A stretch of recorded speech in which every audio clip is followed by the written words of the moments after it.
My sister was born 4 minutes before me. 4 minutes. That was the only thing needed to make a decision. I'm Lila Emerson, and on a mild spring morning in Oregon, I arrived first. The only person who remembers the chirping of sparrows outside the hospital window is me, because my twin sister Claire came into the world 4 minutes later. And she was the only one who mattered after that. You're twins, people would always say. It is essentially the same thing. However, such was never the case in my home. Not once. The angel was Claire. The extra was me. I sensed it even as a toddler, not in what was spoken, but in what wasn't. The embraces I was denied, the eyes that avoided looking into mine. I had to unwrap the birthday presents second. Or not at all. Her mother referred to her as my sunshine girl. I said, "Lila, will you please keep quiet while Mommy speaks?" I took Lily's old bike, which had a tear in the seat that made every ride uncomfortable, and Claire's brand new pink bike with a flower basket. We both started ballet at age 6. She was dressed in a glittery, custom-made white tutu. I dressed as I did last year. The hem hung awkwardly above my ankles, like if it were someone else's, and it didn't fit properly, which it did, in a sense. I was 7 years old at the time of this incident, which left a scar that burnt into my memory. Claire suffered a minor cut after scraping her leg on the backyard slide, like she was watching a murder. Mom fled out, sobbing. He scooped her up, whispered to her, gave her a forehead kiss. For weeks, she shared the tale with her neighbors. Me, our apple tree's highest branch is where I fell, dirty face. Bleeding knees, Dad said. She's tough, as he peered at me through the window. Let her take care of it. No embrace, no assistance, simply say, "Wash up." At that point, I discovered something. Some households might not divide love equally, and those who are most in need frequently receive the least. I made an effort to avoid need. I practiced not crying. I became silent, courteous, and undetectable, because it was preferable to be unseen than to be a burden. I will always remember that Christmas Eve.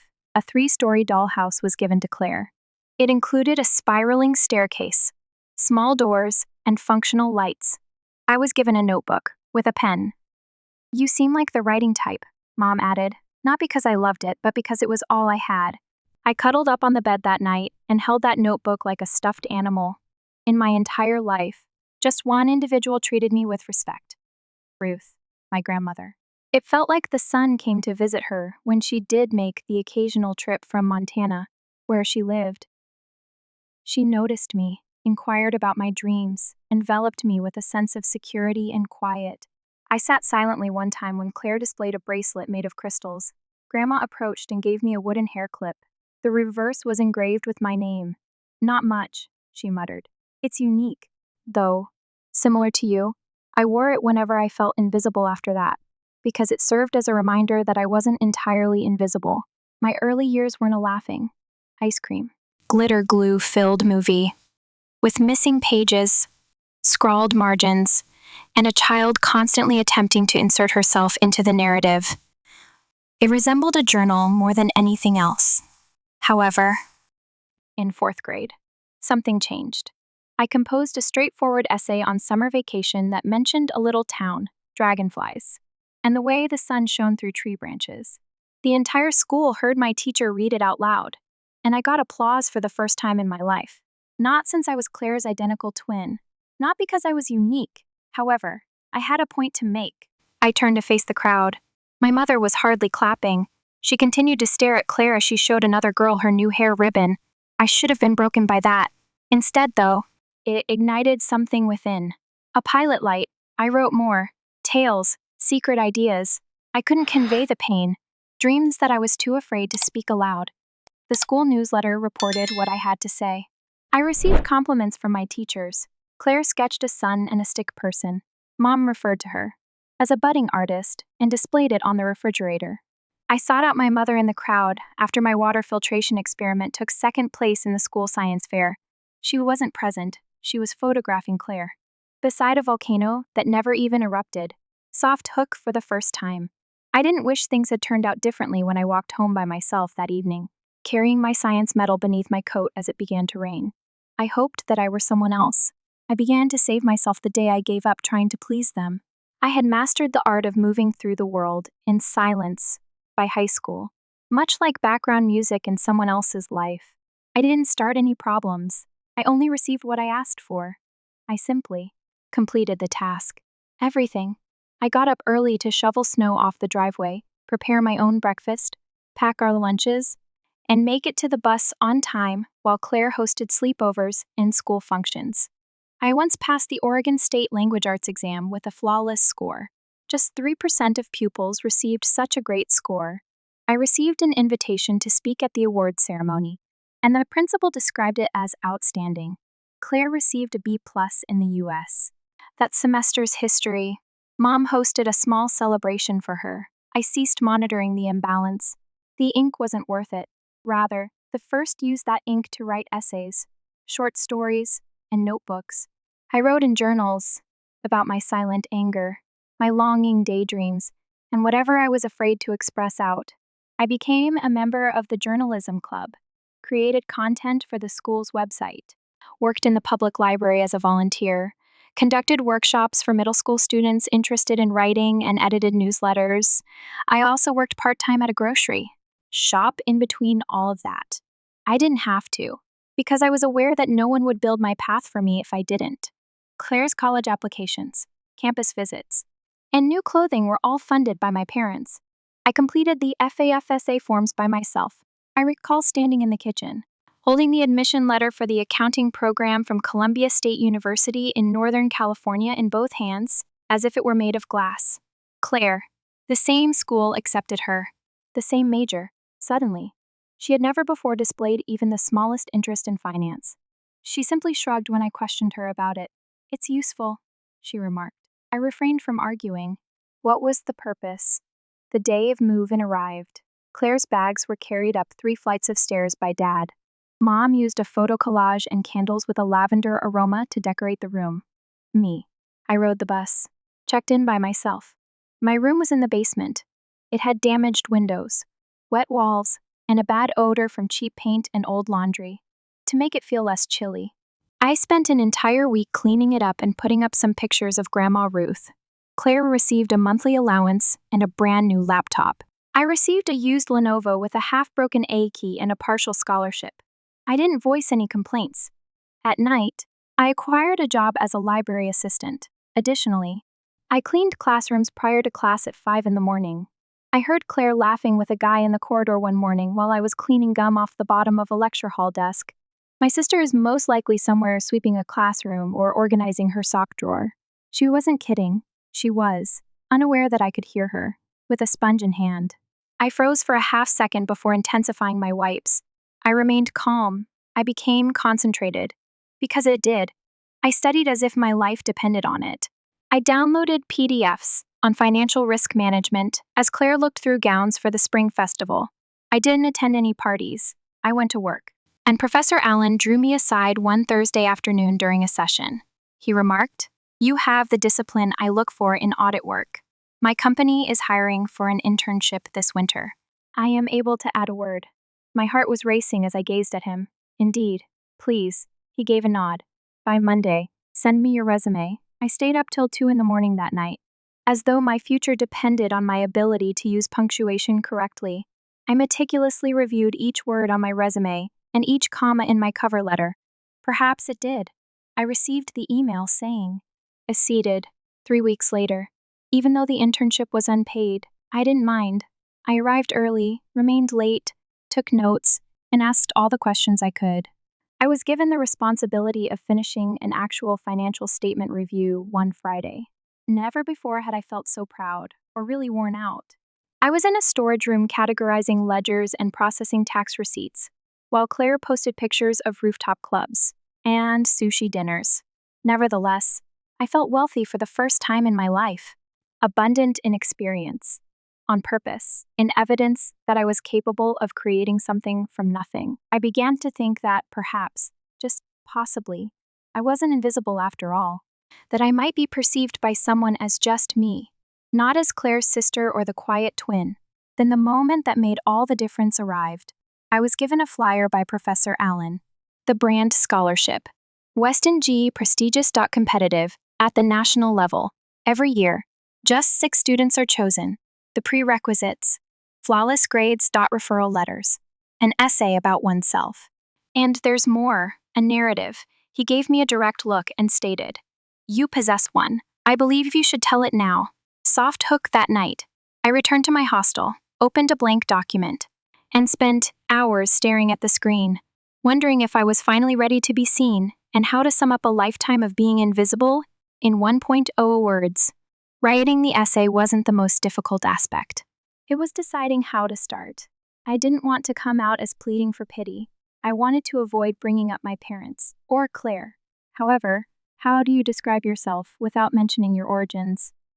Without naming the silence, how can one speak the truth? I began with a straightforward phrase: "I've always been adept at working covertly." Slowly, the rest followed. It's more like using your bare hands to dig through frozen dirt than a waterfall.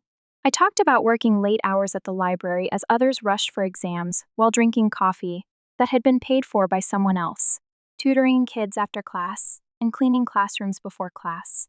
I wrote about the pain in my back, the blisters on my fingertips, and the evenings when I said to myself, "Just get through this week," as if it were a spell. Claire wasn't specifically mentioned by me. Between the lines, however, she was present, like a shadow that always looms just before the light. I was called into Professor Allen's office 2 weeks after I turned in my application. I was given a big packet by him. It seemed like additional reading material to me. "Rather," he stated, "I sent you a letter. You don't have to thank me. Simply continue being strong and stable like you are." I nearly burst into tears, not because of the letter of recommendation, but because I was finally noticed, not as a supporting character, not as a twin, simply me. A month went by. Then, one Wednesday evening, my phone buzzed while I was organizing the library's overdue bookshelves, a notification via email. Subject: Congratulations.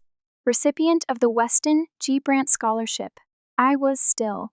I remained motionless for a moment, didn't take a breath. Then I burst out laughing. Softly, only once. I hadn't made that sound in years. On my way home, I stopped at the grocery shop and bought a tiny cake, alone. Sitting by the window of the dorm, I watched the city lights flicker like faraway dreams. To myself, I muttered, "Lila, you succeeded." I didn't give my folks a call. I kept it from Claire. I didn't need their clap anymore. Not because I was upset. The prize packet arrived a few days later. It contained the formal letter, an invitation to the national celebration in Chicago, and the following paragraph, which struck me more strongly than anything else. 2 visitors are welcome to join you on this special occasion. I looked at it for a while. Initially, I wanted to leave it blank. No visitors, have no expectations, no letdowns. However, something inside of me, the young child still clutching my grandmother's wooden hair clip, told me to try again. So I gave a call. Mom replied. She was arranging the supper table. I informed her, regarding the scholarship, regarding the ceremony, regarding the 2 seats. A long pause ensued. Then, "Oh, that's fantastic. I'll see what our timetable is." She refrained from expressing pride. From the background came Dad's voice. "That's our Lila, always been a bright young woman." That was it. I hung up without feeling sad or furious. Simply finished. The weeks that followed were a haze of anxiety and planning. I used the money I had saved from tutoring to purchase a black outfit. Not very fancy, no name brand. All I needed was something I could wear without feeling too small. Chicago felt like a glass cathedral when I first arrived by plane. The air was chilly. The skyscrapers were enormous. And everything was moving quickly. I chose a peaceful spot at the rear of the ballroom, booked into the hotel early, and waited. The others came in pairs, or clusters, parents who have cameras, siblings wearing identical attire. Hugs, laughter, pride. I sat by myself, made my dress's creases disappear. I didn't text anyone. I felt like I was walking through fog as I made my way to the stage when they called my name. Everything was still except for the movement of my legs, my heart, my hands, according to the announcer. Lila Emerson, University of Columbia, a student who used just her hands to construct her future. She never stopped climbing, worked several jobs, and strived for academic brilliance. A representation of silent tenacity. Cheers. Out loud, everywhere. I glanced out into the crowd and automatically turned to face the third row, where I thought they might have been sitting. They were deserted. Not surprisingly, still, though, a sting. Right up till I saw her, Claire, wearing a crimson dress, sitting at the side of the aisle, holding a pocketbook, and seemed to have seen a ghost. Beside her, my parents. With her lips squeezed into a tight line, my mother sat rigidly. Dad was perplexed, as if he wasn't entirely sure what I was doing on stage. They had arrived. However, they had failed to appear. Not at all. The camera flashed. I averted my gaze a little. No grin, no recognition, only that they knew it was too late. Soft hook, someone patted my shoulder later. When the recruiters started distributing cards and shaking hands, and for the first time in my life, a door opened before I even had to knock. Lucinda Parks was her name. She handled herself as if the room had changed when she walked in. Dressed in a teal suit. "I'm director of recruiting at Everin and Company," she added, holding out her hand. "Before the ceremony, I looked over your profile. We would want to meet at the Manhattan office if you are interested." I was not blinking. I didn't stutter. "Yes," I responded, taking her card in both hands. "I'm intrigued. That's the problem with doors. You don't wait for an invitation when you've lived your entire life apart from them, even though your heart is still hurt from all the ones that never happened. You enter the instant one does." However, I heard it as Lucinda turned to talk to another candidate, the voice of my mother. "Wait, Lilia." I pivoted, hesitant, as if the floor between us were too precarious to traverse. She stood a few steps away. She remarked, "I didn't think the ceremony would be this large. I had no idea that you had done all of this." I didn't wince. I spoke clearly and calmly. "That's because you didn't inquire." She stopped. Claire moved uncomfortably behind her, glancing everywhere but at me. Dad made an effort to fill the void. "You know we're proud of you. Had we been aware, we could have." I gave a small, knowing shake of my head, not one of rage. I said, "I tried to get your attention my entire life. However, I no longer require that." I never looked back after turning aside and moving in the direction of the recruitment booths, not with malice, however, because the part of me that used to desire for their approval has stopped talking. I went back to the motel by myself that evening. No celebratory meal, no toast with the family, a dark sky, a silent chamber, and the distant sound of Chicago traffic. I didn't feel empty, though. I felt motionless. It seemed as though a hurricane had finally gone. My phone rang the following morning as I was getting ready for my journey home. "Claire." I paused. I wanted, deep down, to disregard it, to quietly end the moment and turn to go. However, a deeper voice said, "Let her speak." I picked it up. "May I visit you?" she inquired. She spoke in a little voice. After half an hour, she came to knock on my door. No cosmetics, funny hair, a sweatshirt that appeared to be too large for her. Unsure of where to sit, she entered and stood next to the wall. She started, "I don't know how to put it, but I saw you last night. I truly did see you. And I came to the realization that I doubt I ever fully comprehended who you were." Quietly, I perched on the side of the bed. Her eyes were red when she sat across from me. "I felt like I was under all the pressure for a long time," she added, "that my parents had high expectations for me. They keep bringing you up now, though. They wish for me to become more self-sufficient and more like you." I arched an eyebrow. "It seems strange, doesn't it?" I said, being contrasted. She cast her gaze downward. "Have you ever wished that I would simply vanish?" I took a while to respond. As she went out to parties, I recalled all the evenings I spent eating ramen in the dark. The times my mother ignored my accolades and congratulated her on a B. I cleaned desks every morning while she pressed the snooze button for the third time. At last, I replied, "No." All I wanted was to be noticed. Tears streamed down her cheek as she nodded. "Lila, I'm envious of you. I thought you were simply frigid. However, you're not. You're simply fed up with maintaining your strength for so long." I turned my head away. I might have sobbed if she had said this years ago. However, it now sounded like a tune I had outgrown. I told her, "I used to want an apology. I used to wish my parents would just stand next to me once. However, when I was on that platform last night, I understood that I had progressed enough to no longer require that." She dabbed at her eyes. "Are we still sisters, then?" I gave her a look, glanced closely. Additionally, I didn't see the competition, or the golden child for the first time. I observed a girl who was still learning how to walk by herself. I'm not sure, I muttered. Perhaps being sisters has nothing to do with blood. Perhaps it's about supporting one another, even in the absence of others. She remained silent.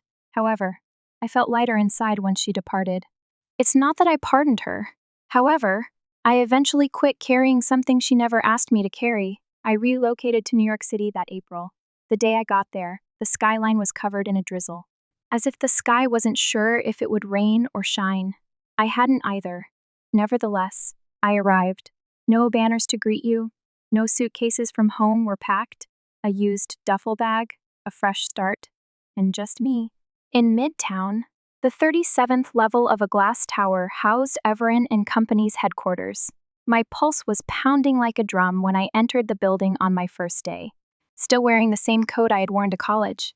Everyone appeared well-groomed, assured, smooth. I felt like a broken cup in a china cabinet. However, I continued to walk, soft hook, because I was learning how to construct my own space after having already lived in a world that didn't make room for me. I felt like I was thrown into a tornado with a notebook, and no umbrella during my first year at Everin and Company like Jenga towers. Deadlines were heaped. Emails arrived more quickly than I could reply. The elevators continued to move. I didn't either. I got up at 5:30 every morning, made a cup of bitter black coffee, and entered a metropolis that never slowed down, not for me, not for anyone. I rented a little Upper West Side apartment. Just one bedroom, no balcony, a perspective of the adjacent brick wall, no dreamscape, no skyline. It was mine, though. I didn't need anything else. For once. Mom occasionally called. Brief phone conversations. The same questions. Every time. Are you consuming any food? Is there any snow falling yet? Claire is considering getting a new certification. I gave a courteous response. No advantage, no pain. Claire also texted pictures of her cat, professional seminar shots, and employment updates. It no longer felt like an act when she spoke. They were wary, even affectionate at times. I didn't reply to all of them. When I did, though, it was truthful, measured, neutral, like two people who have forgotten how to talk and are now learning again. I had lost my anger. Simply free. The project director sent me an email one day for a new client project. They wanted me to oversee a small audit team. For a while, I sat motionless and gazed at the TV. I was scrubbing floors prior to lectures 3 years ago. I was now in charge of a deal worth millions of dollars. I refrained from crying. I didn't write anything about it. I simply grinned. I let the chilly city air in through my window that night and muttered the words that had brought me this far. Continue. One more step, please. Then Thanksgiving arrived. Mom called. Will you be returning home? I was scheduled to deliver the final audit findings to the client board that same week. No, I replied. I have a job. Oh, she said. All right, and ended the call. Not guilty. Don't argue. There was only silence. The kind I feared but now wore like armor. I didn't punish them at that distance. Since it was the only location where I could at last breathe, I decided to go there. I received a promotion to associate by the conclusion of my second year. Not a headline, not a scene from a movie. It's only Tuesday. I'm alone in my flat, brewing tea, shutting down my laptop, and letting out a breath. I didn't require praise. Since I was aware of the necessary steps to get there, I began to save. Not for vacations or clothes, but for choices, graduate school. One day, a business. Liberty. I joined a mentorship group as well. I met with senior accounting students once a month. Instead of giving them the glossy version, I gave them the truth, the one with filth under its nails. I remember dozing off with a half-eaten granola bar on my desk and a textbook open. Did it hurt? One girl inquired. That you were not supported by your family. I peered out the window. In the evening, the Hudson River shimmered. Yes, I said. However, I discovered that you will always be thirsty if you wait for someone else to fill your glass. I decided to fill mine. Claire continued to sometimes text. Back home, she was hired by a tiny company, was thinking about project management. Once sent me a picture of a dawn when she was commuting to work. I still don't know where you are, she wrote. However, I now see why you needed to have such strength. I didn't respond. It was because I no longer had to, not because I didn't care. Occasionally. The instant you quit competing is when you eventually succeed. I was invited to speak at a conference for women in finance a few months later. The audience numbered in the hundreds. I approached the microphone and presented the story honestly, unvarnished, and unadulterated. I described scrubbing floors, cleaning cups, turning in essays at 2 in the morning, and silently telling myself to keep going. You haven't finished yet. A woman, perhaps in her 50s, approached me at the conclusion with bright eyes. Thank you, she said, taking my hand, for expressing what so many of us were afraid to acknowledge. That sometimes you are not destroyed by the lack of affection, it makes you stronger. With a constricted throat, I nodded. As I crossed the Brooklyn Bridge that evening, I could see city lights bouncing off the water like stars that had lost their way but continued to shine. I formerly thought that family consisted of those who were related to you. However, I now know anyone who shows up with heart is family, who, when they have nothing to gain, stands with you. Who can look away and still declare, I see you, my colleagues, my proteges, myself. I picked that family. I no longer hold my parents responsible. The manner they knew how, they loved. However, I've come to realize that I have the right to express that love wasn't sufficient. I make better decisions. I decide for myself. The girl who once sat by herself on Christmas Eve and held a notebook is the one I pick. The woman who didn't flinch when standing on the stage in Chicago. The voice that says, you are not the extra. Even now, the totality is you. Every day, I walk to work with calm composure and steady steps. I don't need confirmation that I'm headed in the correct direction. Because every time I hear the city breathing and the wind blowing past my coat, I am aware, a gentle conclusion, not because they let me in, but because I made it. But because I constructed a new one and stopped knocking. The love we most needed as children doesn't always come in the form we had hoped for, whether it be in the form of words, actions, or even physical presence. But we don't have to be broken by that absence. It might turn into the forge. The resilience that arises from being ignored and the silent strength we develop when no one is looking are signs of survival, not wounds. And one day, without any cheers, you understand, despite the silence. You didn't just get there, it's why you made it. You no longer waited on someone to guide you. You also took the lead. There comes a time in life, particularly around the age of 40, when proving others incorrect isn't the greatest power. It is no longer required.